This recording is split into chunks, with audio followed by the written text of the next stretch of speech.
Good afternoon, everyone.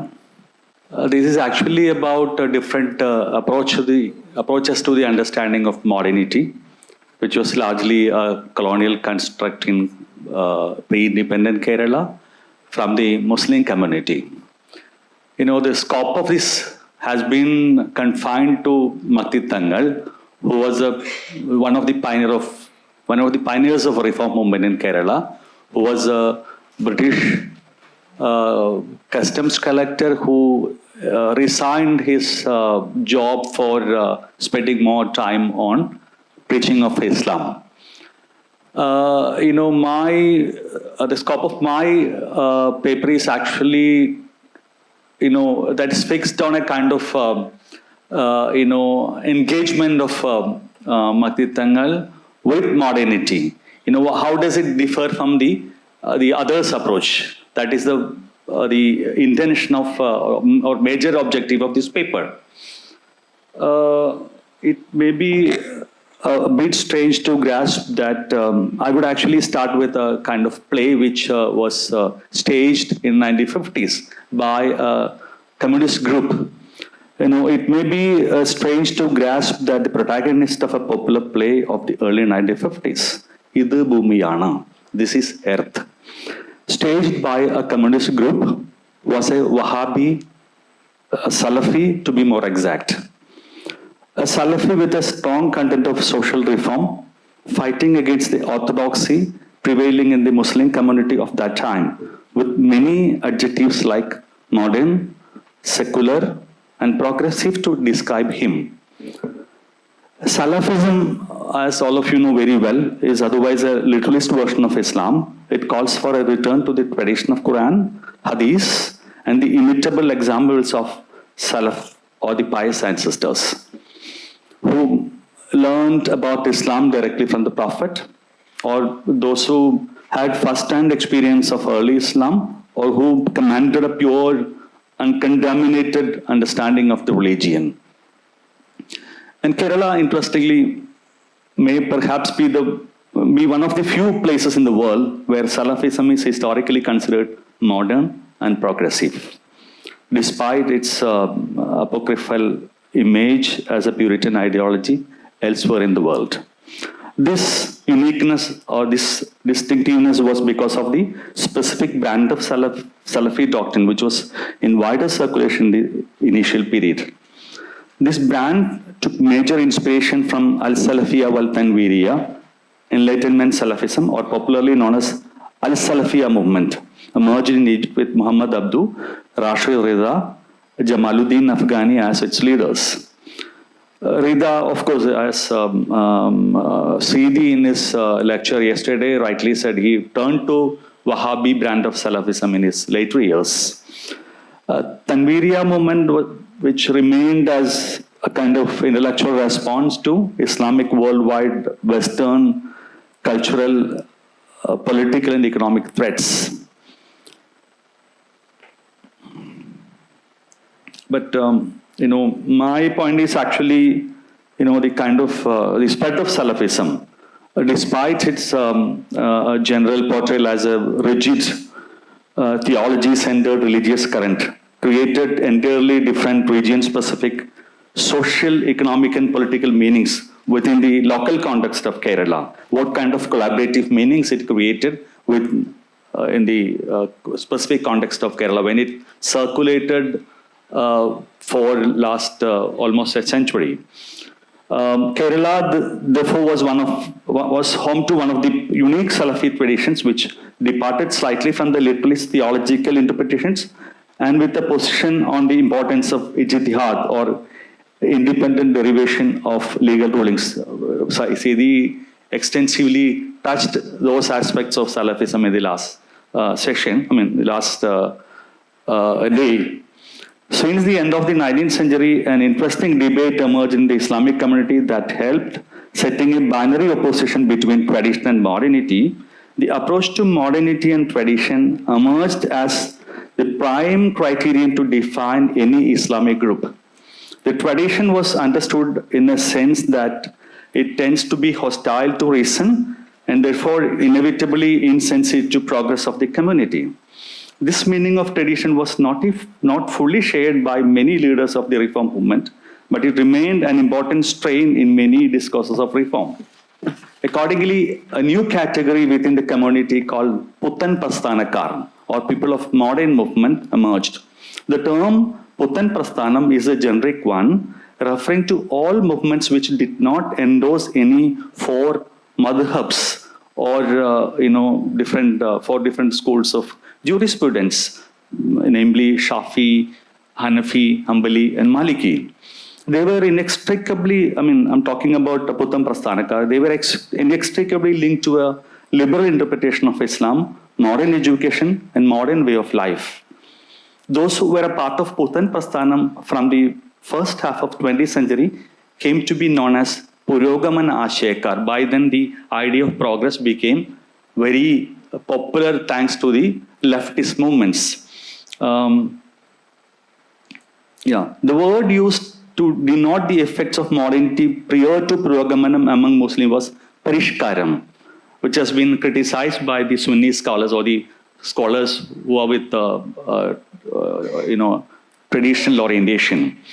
You would see Parishkari in Indulekha, the first novel Malayalam, to describe the protagonist Madhavan, a graduate from Madras University. But in the Muslim context, you have a different understanding and meaning of Parishkaram or Parishkari. Many modern educated Muslims were called Parishkarigal, obviously a term of abuse and denigration.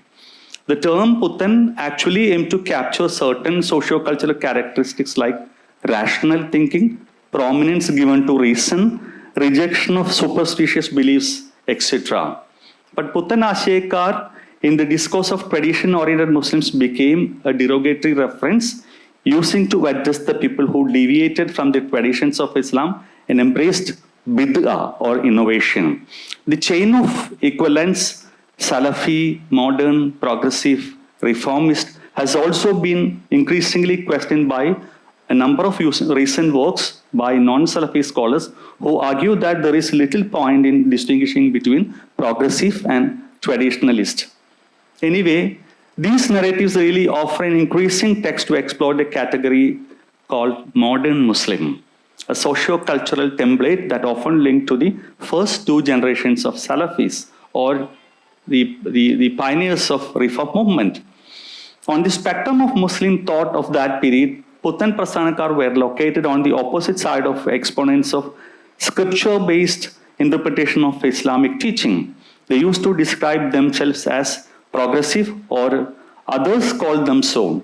Scholars among the Puttan Prasthanakar sought to reach the monopoly of traditional religious scholars over Islamic interpretation. They expressed confidence in their qualifications and religious training they acquired from modern higher educational institutions or modern madrasas or religious schools like Darul Uloom, which was established in Vadakad, a village in Malappuram district, which was one of the first modern institutions of higher studies in Islamic disciplines in the British Malabar. This paper also has an objective of mapping the responses of Muslim scholars to modernity and discussing how Maktitangal's view of modernity differs from others. Kerala Muslims' encounter with the modernity began with a hostile relationship with the colonial powers on the one hand and modern education with the backing of Christian missionaries on the other. The community has displayed a variety of responses to modernity as something brought in by the Europeans. Some eagerly appropriated the elements of modernity while others raucously rejected it. The first response represented a kind of embrace of European modernity, identified mainly with the elites educated in the modern education system who viewed adherence to certain practices of Islam as a major cause of decline of the Muslim community. The second was a rejectionist approach. It was represented mainly by the ulema who believed that the main cause of Muslims' decline has been the erosion of Islamic values and piety in the wake of reorientation of Muslim community along the Western lines. The third reaction stood for a synthesis and the adherents of this view maintained an opinion that Islam is not hindrance to modern scientific thinking and progress. Tangal represents the third category of scholars. Unlike Islamic reformists of rest of India, those in Kerala could not fully locate their thoughts within the framework of modernity. It was an innovative synthesis, rather, of both tradition and modernity, attempting to modernize and reform the community, and at the same time to stand against the challenges raised by the European modernity. To be more precise, the idea of Islah or reform, which has been used widely in most of the text of produced by the scholarship within the Salafi community. To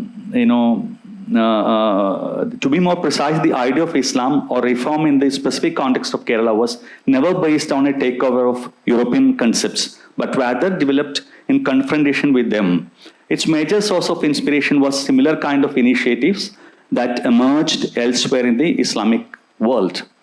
And before moving to the major portion of this, the main portion of this paper, I should say something about I must move on to giving a sort of profile of Makti Tangal, which I hope I actually missed that Yasser session. He might have told you about the life of. Still, I have to give a brief profile of him to make certain things clear, especially his earlier ideological kind of inclination towards certain ideas which were new, which were quite alien to the Muslim community those days. Tangal was born in 1847 in Welliangode, a village located in southern Malabar of erstwhile British Madras state, and died in 1912 in Cochin. He was first introduced to the traditional Islamic learning and Sufism by the local scholars. After the elementary education, he joined thus or institutions of higher learning in Islamic curriculum in Welliangode, then Maranjeri, and finally in Ponani. Tangal became a polyglot, and thanks to his proficiency in Islam, in Malayalam, Tamil, Arabic, Urdu, Persian, Farsi, and English, the British administration appointed him as excise inspector in Malabar. Tangal himself went through a process of personal and ideological formation and introduced the idea of Renaissance and other philosophical currents prominent in the Western world through his wide reading of Western literature. In order to fully comprehend the intellectual formation of Tangal, one should know the historical context which shaped it. The emergence of Tangal coincided with the colonial penetration of the subcontinent by the British and the Western missionaries with the backing of the former. Tangal resigned from the service of British administration in 1882. He then spent most of his time on popularizing basic principles of Islam and universal brotherhood that Islam envisages through publications and lectures. Tangal moved to Kochi, the city which was the hub of missionary activities and of printing missionary literature in pre-independent Kerala. At Cochin, Tangal faced the challenge that earlier reformers had not, namely the onslaught of European Christianity and modernity. He so devoted much time to polemics in his writings and preachings, which produced quite a lot of countertext to the Christian missionary propaganda. And his fame came chiefly from his role as a kind of controversial figure. Tangal effectively confronted with the traditional ulama on the one hand and engaged in debating with Christian missionaries on the other. Tangal defended a Puritan version of Islam which had caused hostile reactions from the other scholars who stood in favor of veneration of martyrs and saintly figures in Islamic history. He also rejected madhab or Sunni Islamic schools of jurisprudence and inculcated the need of ijtihad or the independent contextual interpretation of the teaching of the Quran and Hadith in their place. Tangal seemed favorably inclined towards the teaching of Ibn Taymiyyah, though he did not, Ibn Taymiyyah and Wahhab. I strongly contest the statement made by the previous scholar that he was an anti-Wahhabi. Though he has not mentioned anywhere, but he shows a kind of proclivity towards the ideas of both Ibn Taymiyyah and his successor Muhammad bin Abdul Wahhab. He applied the teaching of Taymiyyah in his public speeches, which led to the radicalization of his thoughts and invited the wrath of scholars from within the community. Tangal's critique of Christian missionary is considered to be developed within a religious project that necessitated an urgent need of ulama to respond the scathed attack of European missionaries on Islam. Muslims, however, were not the only target of missionary attack. Similar kind of concern of being attacked was widely shared among the scholars of Hinduism. The situation compelled Chattambi Swamigal to publish Kristumada Chedanam, critique of Christianity in the 1890s. This was a Hindu critique of European Christianity as a major rejoinder to the missionary literature with disrespectful content on Hindu gods and religious practices. Most of the Tangal's works, therefore, belong to the category of anti-missionary literature. Most important among them were Kadora Kudoram, Kristiya Vayadappu, Kristiya Vijnaniyam, Adava, Parkalita Porkalam, etc. Tangal's opposition to the Catholicism, however, was not purely on the religious grounds. Catholics, Tangal believed, and he wrote also, distorted the fundamentals of Christian faith to make it adjusted and appealing to the political aspirations of dynasties in the medieval Europe. Taking the concept of Trinity as one of the instances, Tangal illustrated the genealogy of development of Christianity. Its transition from a Western religion to a European one, adjusted to the political and social cultural milieus of Europe with the patronage of state power. Tangal's criticism of the reformist churches of Europe revolved mainly around their claims as the agents of enlightenment. The Western missionaries, according to him, identified non-Western religious traditions as irrational and therefore no universal relevance. In his works, Tangal metaphorically used the Malayalam word for axe, kudoram, maru. The pen takes the form of axe while attacking the doctrine of modernity and Christianity. The metaphor kudoram also reminds every Muslim of a jihad, a non-violent jihad, to be more exact, a jihad on the knowledge front. This was also called for the Muslim community in Malabar, which previously employed violent means in dealing with the colonial domination with the Portuguese and the British, to resort to pen in place of arms. He inculcated the need of using pen as the tool or as the weapon. His Nabi Nanayam was written in response to Muhammad Charitram, the history of Muhammad, authored in 1891 by Herman Gundert. He offered a sharp criticism of the Western perception of Islam and portrayal of the religion and prophet in a distorted form. This book also had an explicit aim of demystifying the European imagination of Islam and the Middle East as well, with a kind of essential Orientalist gaze. It also aimed at enlightening the Muslim public on the history of Islam as a conscious countermeasure to the colonial teaching of the religion. And next portion deals with how makes him different from the other, modernists or the reformists. Many scholars from the Islamic world have ventured in critiquing colonial modernity from different vantage points. What is perhaps more topical about Tangal's attempt is its search for an alternative, taking cues from the Islamic theology.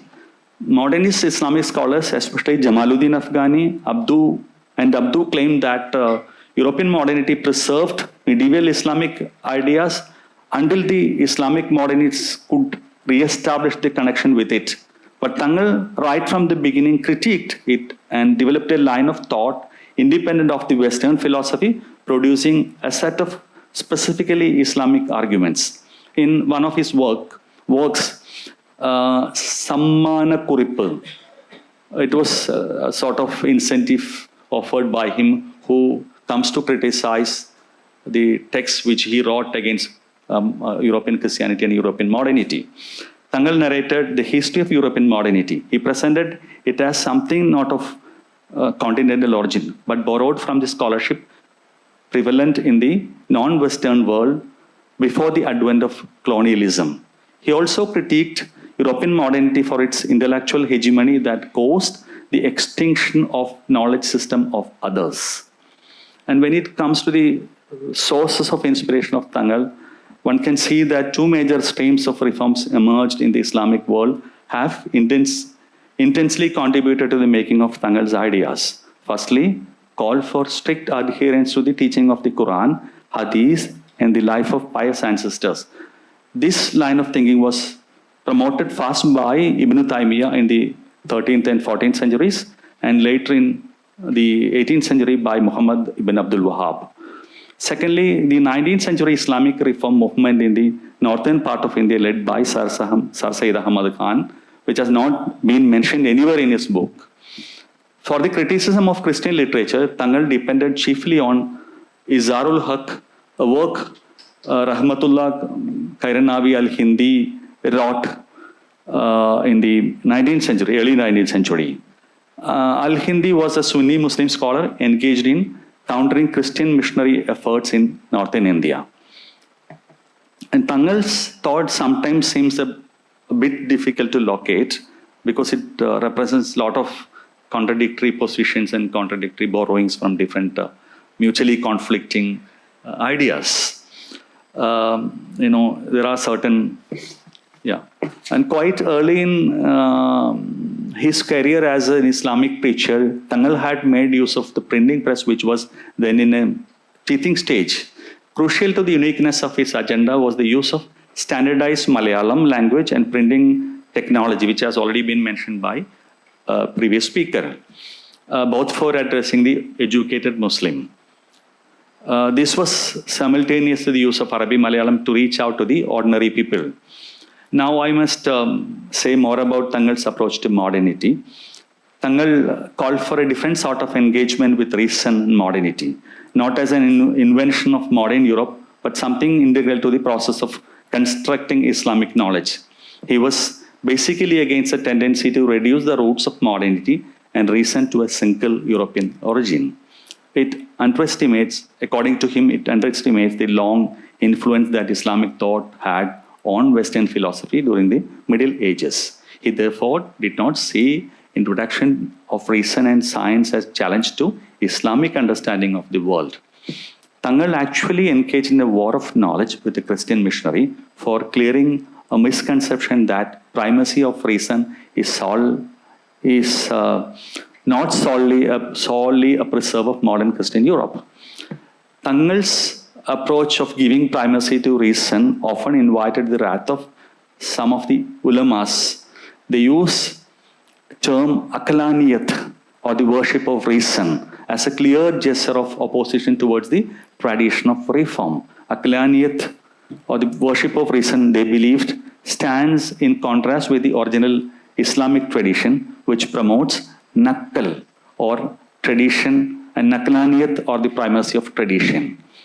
While going through his works, one can see that Tangal has developed a religion-specific strategy, how to offer an understanding of Islam that was compatible with modernity and achievements of science, but at the same time deeply ingrained in an anti-Western ideology. The uniqueness of his conception of modernity is actually based on his responses to the Western construction of religion in the 18th century as an early human condition, a primitive or pre-modern thinking, hence detached from modern law and scientific thinking. Tangal's works facilitated an increasing Muslim consciousness towards modernity and reason in the modern world, and of course, an increasing awareness of the senselessness of the Western interpretations of them. The idea of rationality for Tangal was something that inextricably connected to the European understanding of religion, which took shape in the 18th century. He must perhaps be the first religious scholar from Kerala to respond to the increasing popularity of... 5 minutes. I must skip some of the lengthy portions and I would jump to the conclusion now. because I have only 5 minutes to finish it off. I would give a broader idea about scholarship on Tangal, which can be divided into 3 categories. The first category of scholars place him as the pioneer of Islamic reform movement in Kerala, spending little time on Tangal's critique of European modernity and progress. This view fails to recognize the effects of cross-regional developments in the field of theology had on his ideas. Another set of scholars view him as a social reformer, highlighting his contribution to the promotion of modern education among the Muslims of Malabar during the colonial period. They focus on Tangal's works and speeches, inculcating the need of modern education and learning in Malayalam. The lack of proficiency in which was found to be the root cause of communities' backwardness. There is a third view, which it must perhaps be the most problematic of all. This line of thinking sees his Puritan thought as an Islamic parallel to those of Protestantism, which set in motion the development toward a rational modernity in the West. Roland Miller, the Canadian scholar of Islam in Kerala, who happened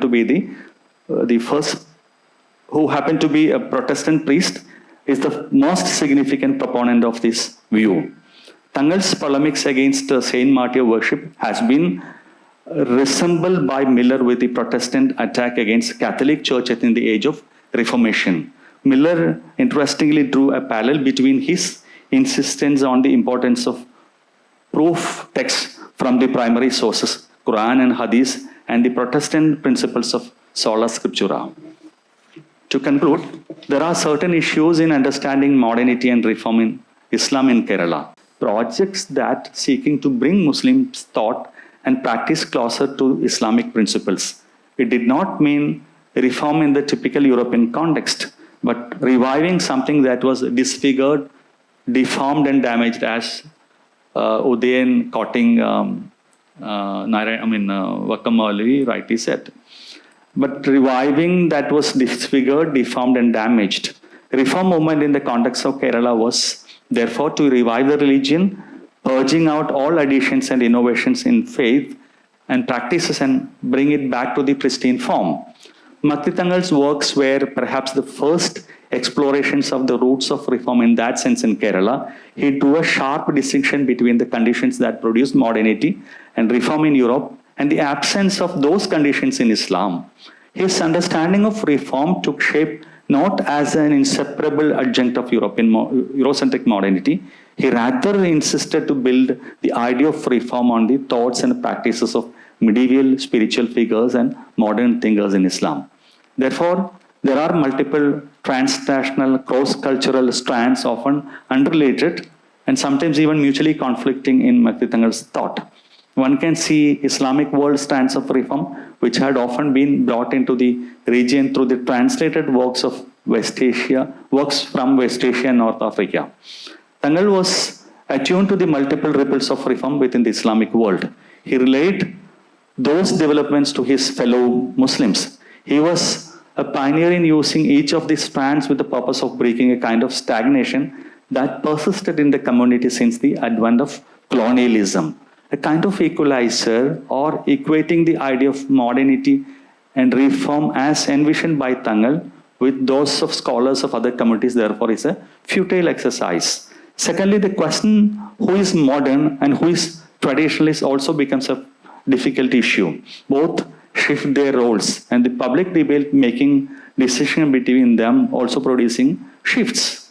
Recently, Neo-Salafism, or known popularly as Gulf Salafism, a movement influenced by the Salafis of Gulf region, has come mainly against concepts, sensibilities and practices associated with the idea of Salafi Islamic modernity in Kerala.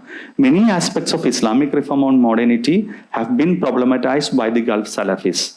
Jinnu Vivadam, for instance, a doctrine favoring the existence of and the special powers attributed to jinn and popularity of it among a section of Salafis challenges what we call progressive and modern in Salafi tradition.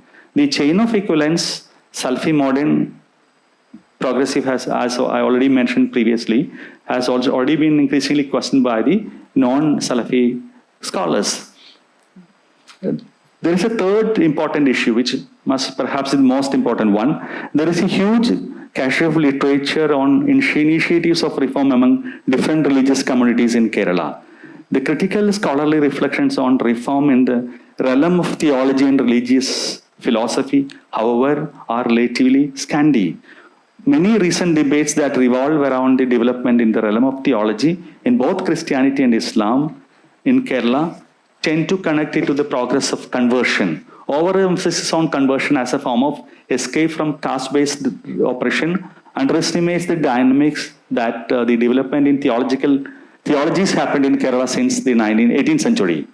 It is a well-known fact that caste-based oppression constituted the major reason in most of the cases of conversion, but theological debates taken place during this period also had played an important part in stimulating the process. The developments in theological debates in Muslim community in the late 19th century and 20th century are largely unaddressed. There was actually a phenomenal surge in literature in the fields of science, theology, and philosophy, which I would skip. I come to the final part of it. Another issue is that the reform initiatives in Islam in Kerala are taken by many scholars as a social project. Whatever initiatives that were made on the theological front did not go beyond certain practices and prescriptions. Practices such as women's entry into the mosque, translation of the Quran in Malayalam language, complete switchover of Friday sermons from Arabic to Malayalam, and abolition of institutions like matrilini. These are primarily social in character. And this must be the case with the reform movements in most of the communities in Kerala. Reform in the religious realm or the theological contributions of reformers have been largely unaddressed, while giving overimportance to the social aspects of reform, mainly by the left. Much has not been studied about the interventions of Narayana Guru and Chattambi Swamigal in the realm of religious philosophy, placing them in the context of larger theological debates, what happened in Kerala during 19th and 20th centuries. The rereading of Tangal works in the contemporary context, therefore, becomes a very significant act. And of course, he was one of the unique thinkers from the Islamic world who have always been critical of the blurred boundaries of Western modernity and European Christianity, much before Talal Asad and Sabah Mahmud, who have recently attempted in exposing it, taking experience of both European and non-European contexts. Thank you.